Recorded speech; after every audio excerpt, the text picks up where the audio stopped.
Hey everyone, we're going to get started in just a few moments.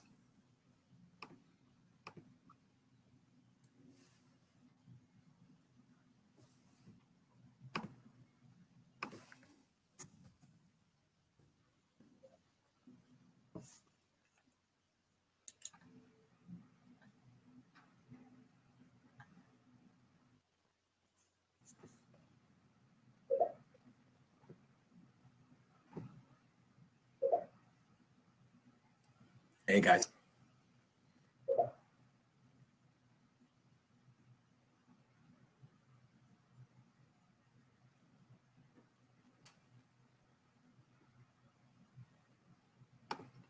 Vikram, are you able to hear me?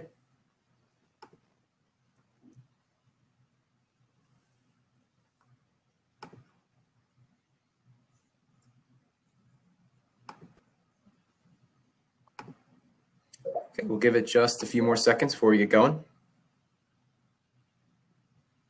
Hey Sally, happy hump day.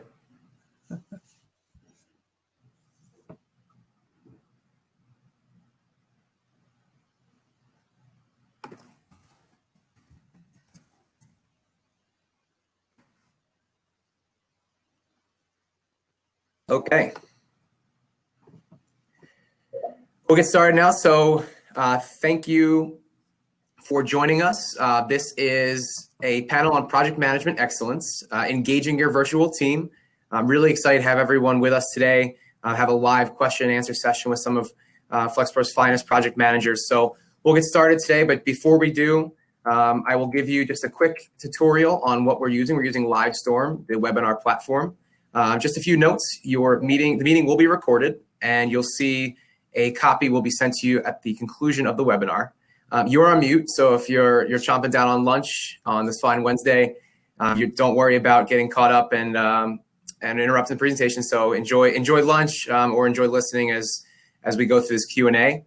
Feel free to use the questions tab, the anonymous questions tab on the right side to ask questions.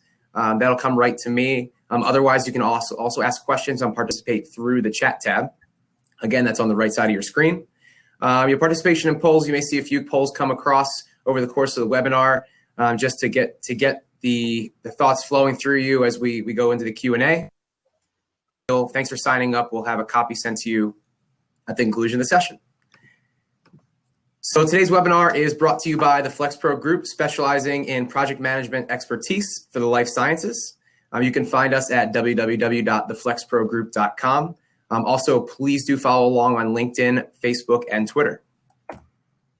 A little about who we are before we get started. FlexPro is a project management consulting firm focused solely on the life sciences. Our concentration is in the pharmaceutical, biotech, and med device industries. We're headquartered in the greater Philadelphia area since 2008, with another office up in Bridgewater, New Jersey. We help companies move from development all the way through to commercialization and provide project management expertise in the areas of product development, commercialization, supply chain optimization, integration management, and early stage acceleration. So my name is Richard Ellis. I will be your host today as the Manager of Marketing and Business Development for the FlexPro Group. With us, as I mentioned, we have two senior project managers from the FlexPro Group. So I'd like to welcome on first Kim Dietrich. Kim, would you mind telling us a little about yourself? I'm sure. Hi, everybody. Thanks for joining today. My name is Kimberly Dietrich, Senior Project Manager. I have been in the pharma industry for 27 years and almost 10 years with the FlexPro Group. And during that time, over my 27 years, I've worked in different areas within supply chain, procurement. I've worked with R&D. I've worked in quality. I've worked in packaging. And my current role that I am in with a client is with a large medical device company in their global procurement organization. Excellent. Thanks for joining us today, Kim. Second, Maria, we have Maria Genovese, if you wouldn't mind talking a little about yourself as well. Sure. Thanks, everybody. So I have been with FlexPro for the past 2 years. Before that, I've been in the pharmaceutical industry for about 15 years. I have an engineering background, and then I decided to do project management, and it's been a great experience. And being with FlexPro has been a wonderful experience, giving me an opportunity to work in different areas of the business, from procurement to supply chain to engineering, a lot of different projects. Thanks. Great. Thanks to both of you for taking time today to answer some questions and discuss a little bit about our topic. And going back to our topic so we can kick things off here, engaging your virtual team. Project management is done both locally and from a distance, and today we're going to focus on the latter. So again, I'd invite you on the right side of your screen to chime in at any point over the chat or the questions tab, and we'll try to work those in as we go and certainly make sure we have everything addressed by the end. So with that said, let's Tim, I'd like to start by asking you a little bit about the differences between working in a virtual environment, maybe working in a traditional on-site environment. And virtual engagements can be both 100% virtual or largely virtual with some in-person visits. Can you talk a little bit about your experience working virtually with clients or within the industry versus working there on-site 100%? Sure. So in terms of a virtual versus traditional role, really the whole point or the goal for virtual is to create a seamless environment for your client, the people that you work with. Some of the things you need to really stay on top of, I think, is communication. Communication is key. So that to me is really the same between traditional and virtual though too, because I think it's just as important to really focus on communication in either situation. In terms of a challenge, I think, and I just experienced this recently, you have a quick question for somebody. You can't just, pop your head up, and connect with somebody who sits next to you. It's either, Skype, it's IM, it's a phone call. So that would be one of the challenges that I just recently experienced, virtual versus traditional. Yeah, I think that you're going to hear a lot through the course of today's session that communication really is key and communication is king when it comes to making this transition seamless. And I really like that word. Maria, would you mind taking that word seamless and talking about how you've handled some communication issues or challenges in the past to make it seem as though you're sitting next to each other, even though there are possibly hundreds or thousands of miles between you? Right.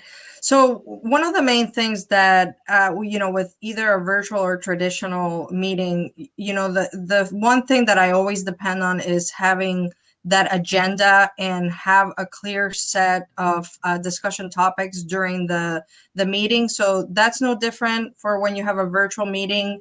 But obviously with a virtual meeting, you're going to have some additional challenges. So one of the main things that I think is important to make it a seamless for everybody on the phone is to make sure that in order for everybody to be engaged, that they know ahead of time what that agenda entails. And the way that I manage that oftentimes is by making sure that I either speak to people ahead of time to make sure that their topic is going to be covered, what's going to be covered. So just making sure that everybody's going to be engaged, and that agenda is really your key to make sure that the meeting remains on time and that everybody is engaged. Absolutely. And I think that talking about engagement, that keeping people engaged in what you're trying to accomplish can be a bit of a challenge if you're not well versed or not prepared. And I think you mentioned preparedness as really a key in making sure everyone knows exactly what their role is to make the most of their time. So you also mentioned a bit about challenges, and Kim, I want to bring it back to you to talk a little bit about the challenges and issues that may be created and how you've tackled some of the things that you've encountered virtually. I think that personally, some of the things that I've experienced is some concern about, well, maybe you can't ask a question so that where people don't feel comfortable asking a question, whether not being able to poke your head in the door or reach out right away. What are some of the challenges that you've handled them? So, just building on what you said, Rich, in terms of being able to connect with somebody, poking your head in or whatnot, I have found that using Skype to quickly connect with somebody, that has been a big time saver too, because sometimes emails, we all know that we receive multiple emails throughout the day. And sometimes if you're in back-to-back meetings, it's difficult to check those throughout the day.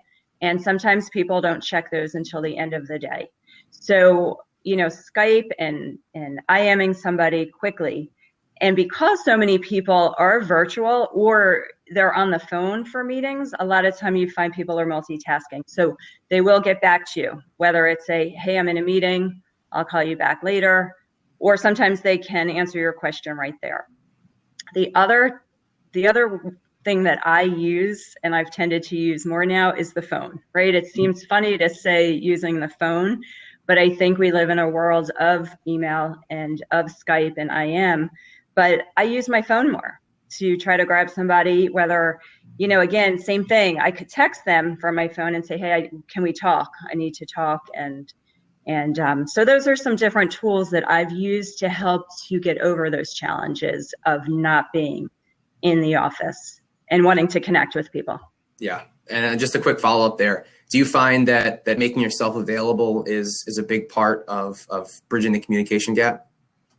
Yes. So one of my goals when I first started as a consultant and a virtual project manager was availability, right? So I knew going into this that it wasn't a traditional 8 to 5, 9 to 5 job. And that is totally okay with me, and that works for me. So my availability is it's at 6 o'clock in the morning if I'm online and somebody else happens to be online. It could be at 5:30, 6:30 at night when somebody is online and needs me. So, and sometimes when I'm driving, I'm like, hey, I might be in the car. I can certainly take a call on my hands-free, quick question or whatnot. So yes, I think that's important as a virtual, is to be available for your client. Absolutely. I think that, there's that old saying that the best ability is availability. And I think that making sure that you are constantly able to take questions and concerns does help create that seamless feeling that we're all after. Mm-hmm. Maria, how about some challenges that you've encountered and how you've overcome them? Yeah, so there's different types of engagement, right? So as Kim mentioned, there's the engagement like throughout the day, but when you look at let's say that you're going to have a 1 hour or 2 hour workshop or meeting, how do you keep the team engaged in that? And that's certainly, when you have a virtual team, that's certainly a lot more challenging than in a traditional team. It's very difficult to read, facial cues if everybody's on the phone, and you lose a lot by not having everybody face to face. But you can also use it to your advantage. So one of the main things that I try to do when I'm going to have one of those longer meetings that, either decisions need to be made or you're going to be talking about specific action items, etc., I make sure that the people are engaged. And the way that I do it is I try to make sure that if even within the agenda, I make sure that the person that I'm going to be asking the questions of, that they are engaged ahead of time, that they know what I'm going to be asking, and also ask them to perhaps present something so that, the people on the phone are not sitting there just listening to me. They're listening to their other team members talking about their information. So then one of the other challenges that go along with that is having some misunderstandings. You might have people that are not 100% engaged and they're not understanding. So I do a lot of summarizing of points or summarizing of ideas. And then specifically, like I use a lot of like the parking lot, if there's a specific discussion that's happening that you're not going to have the time to talk about it. So, okay, let's put that in the parking lot. So, you kind of use all those different tools to make sure that the actual meeting time is being used wisely and making sure that everybody is engaged. So those are some of the challenges. You did a great job there describing how you're keeping people accountable toward meeting time. And we actually have a question that mirrors our next topic. And the question was a simple one. It was just, how do you get your meetings done? And I think that's creating that seamless environment does help. But I wanted to use the next topic sort of to dig into the tactical aspect of being a project manager. It's great to go over the benefits, the challenges, and how you handle them conceptually. But Kim, I'd love to learn a little more about how you run your meetings virtually to make sure that they're effective as possible. Right. So in terms of running meetings, I generally would run a meeting virtually like I would in the room, right? So Maria touched on a couple things. It's giving your attendees enough time, right? So you schedule your meeting in advance to allow for folks that you need to clear their calendars or have that availability, right? It is creating a clear agenda, right? And making sure that agenda gets communicated well in advance of the meeting. It's making sure that if you need somebody to participate, to speak, to present, they are very clear on what the expectations are, how much time they might have, what time they're going on, right? Because if you have a bunch of different presenters, I think, again, understanding and being sensitive to people's time, they might not be able to sit in a whole 2-hour meeting, right? So you want to make sure that that's communicated. So I think, and again, now being virtual, majority of meetings are through Skype, right? So sharing of your screens. I deal with a global team too, right? So you're dealing with different time zones. And I think, again, around meetings, for me, I treat them the same virtually as I would do traditionally. And, it's follow-up then, right? So a lot of stuff Maria's already touched on, but it's engagement, right, of attendees. Sometimes that, as we said, could be a challenge, but it's ensuring that, people are participating, they're engaged. You have an agenda, you have a timeline. It's how much time you have around a meeting topic, right? It's facilitation skills, right? And then it's follow up, and it's meeting minutes. Yeah. So again, nothing overly different, right, than traditional in the office versus virtual for me. Great. Maria, I think, if you wouldn't mind sharing some of your best practices as well, but, keep an eye here on accountability and how you're holding people accountable. Can you talk a little bit about the job of a project manager when things might not be as smooth, when you're kind of running around chasing things? How are you running your meetings, and how are you holding your team accountable? Yeah, so one of the things that I did want to touch upon is, when you have these virtual meetings, and especially when you have a global meeting, how are you going to have somebody who's, different time zone away? How do you keep them engaged and hold them accountable for what they need to do? So one of the things that I found very useful, I don't know how many times you guys have been involved in a meeting that's like an all day, and you have some people in person and some people virtual. So it's kind of like this hybrid meeting. So just like with any face-to-face meeting, make sure that the people that are going to be online, that they know what they have to do ahead of time. If you have, perhaps you can break up the agenda, and instead of keeping them on for the whole 2 hours, 3 hours, however long the meeting is, have a set time for when that person should be engaged. That way you show that you understand their challenges with being on the call for like 3-4 hours, however long it is. So that's one of the things that you can do to make your meetings run a little smoother. And again, by sending action items along with the agenda ahead of time, so that people bring what a status update on what they're doing. It all depends on what the type of meeting you're having. But what I have found is that the more work you do ahead of time, the better the meeting will go. Because sometimes, a one-on-one discussion will resolve a problem, and then you can just bring it up to the entire team. Whereas you want to be wise with the time that you're using. So trying, just like with any regular meeting, there's going to be some work that you have to do ahead of time. There's some homework that you have to do, some getting prepared for it, but it's going to make the actual time that you are virtually with this team run a little bit smoother. Yeah, I think that's a great point. And something I want to touch on and highlight that you said there was that sometimes we think of virtual or traditional, that you're either in the room or you're not. And you mentioned there are situations where you have a bit of both. And I'd be willing to bet that people don't necessarily realize how often they're managing virtually, because the idea of having a meeting and having half the team there seems to feel a little more traditional, but you're adding in the same skill set.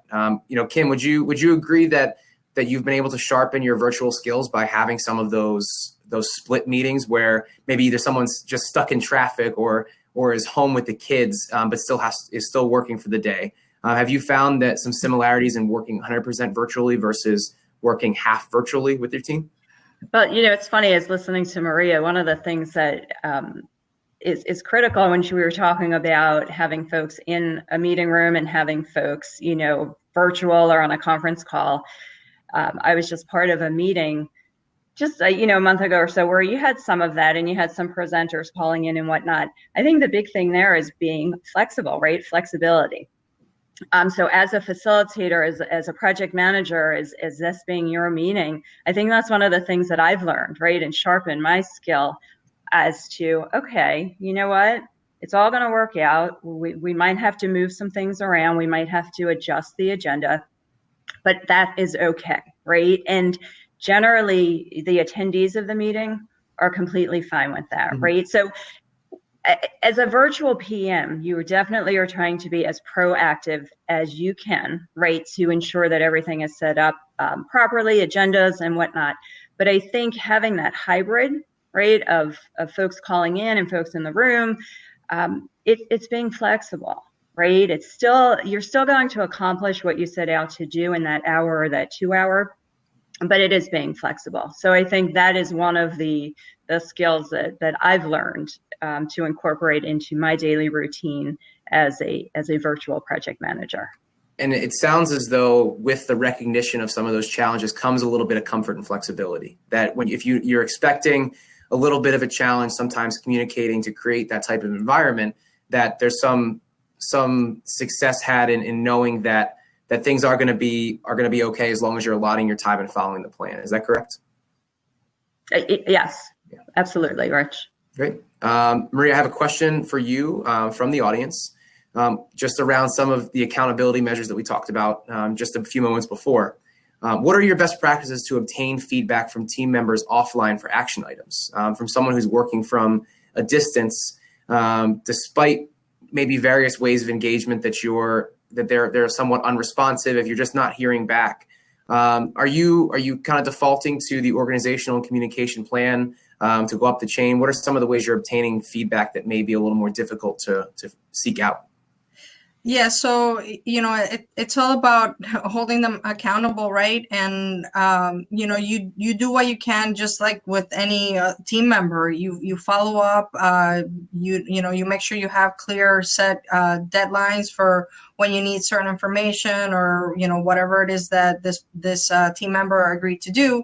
And then, sometimes you do have to take it up the chain because, as long as, your team member understands that this needs to get done, if they're not really meeting the expectations, then you do have to hold them accountable up the chain, because ultimately, as the project manager, you're responsible for the delivery of what the project. So you have to make sure that your team is engaged, and sometimes that does require you going up the chain. But you try to work directly with the team member and with the rest of your team to get them the support that they need to get what they want. But as with any project, they might have hit some roadblocks. They might be stretched too thin, not have enough bandwidth for your project.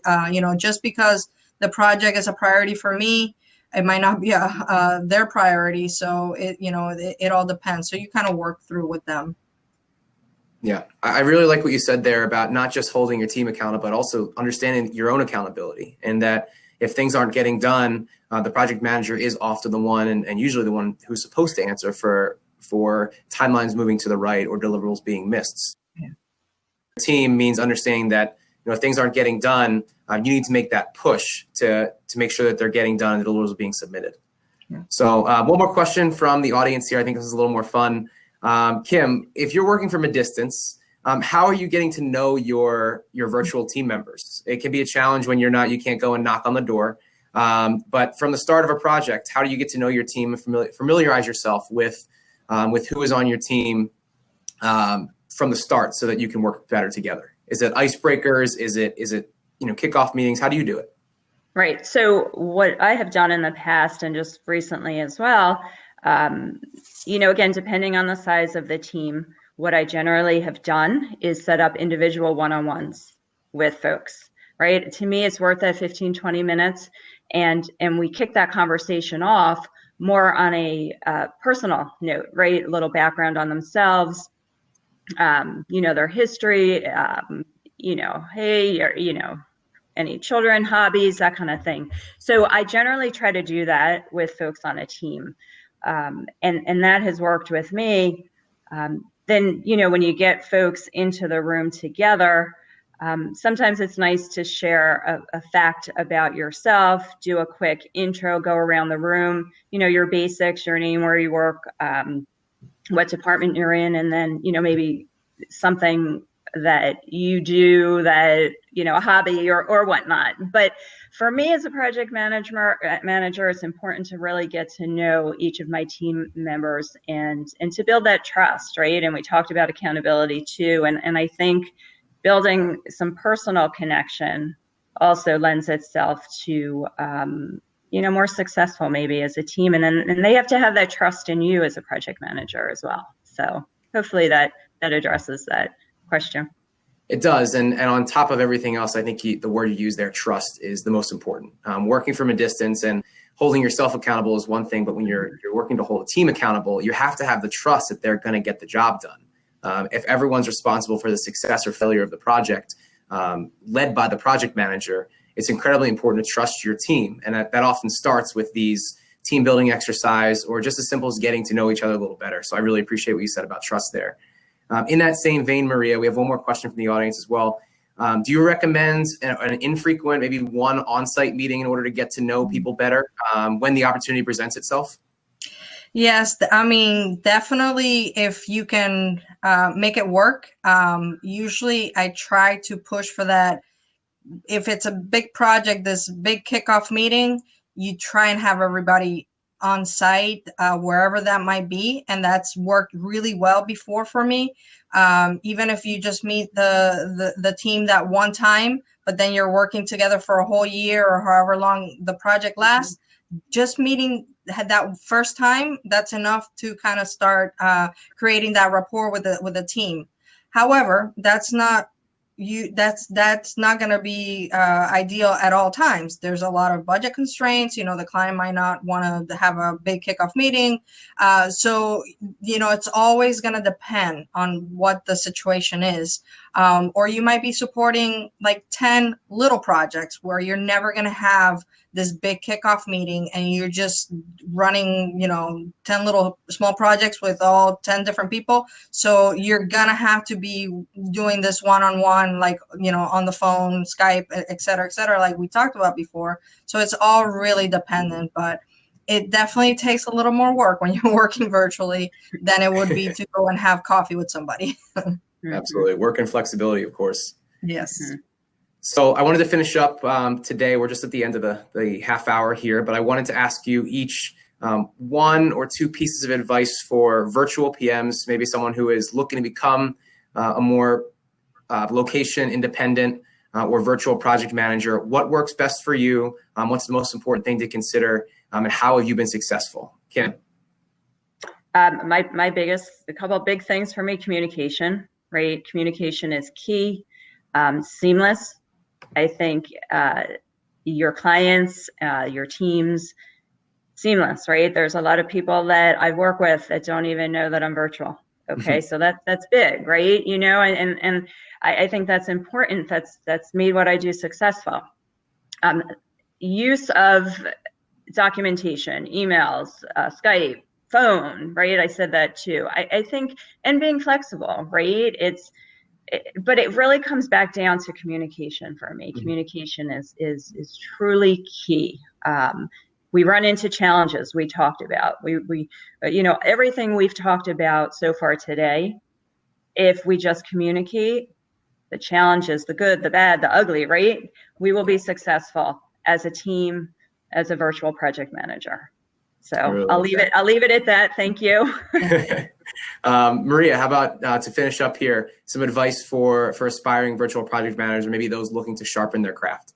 Yes. The main thing is to have fun with it. I think having a virtual team can be so much fun because you could be talking to people like all over. So get to know them via the phone, get to know them via Skype, and you can have fun with it. You can, if you happen to be working with people in different time zones, use that to your advantage.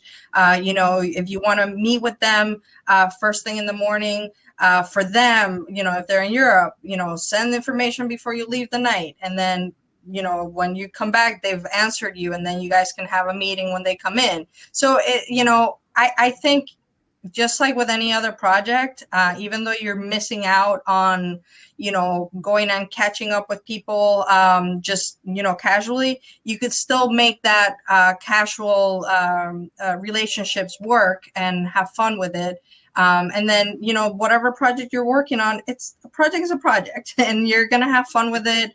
And it's all how you decide to manage it, and just be prepared ahead of time for everything that is going to be thrown your way, whether it's virtual or otherwise.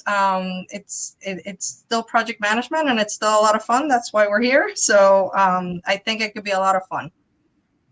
That's great. I think that sums it up best. Those two answers is communicate and have fun with it. That's a great way to close. So I'd like to take a time to thank Kim and Maria for sharing their expertise today. And I'd also like to thank everyone for tuning in. We have the FlexPro group. We have quarterly webinars, so please follow us on Facebook, LinkedIn, and Twitter to stay abreast on all of the future dates for our topics. Remember, we are delivering project management to the life sciences. You can find us at www.theflexprogroup.com. So thank you, everyone. Enjoy the rest of your day, and looking forward to future webinars. Thanks. Thank you.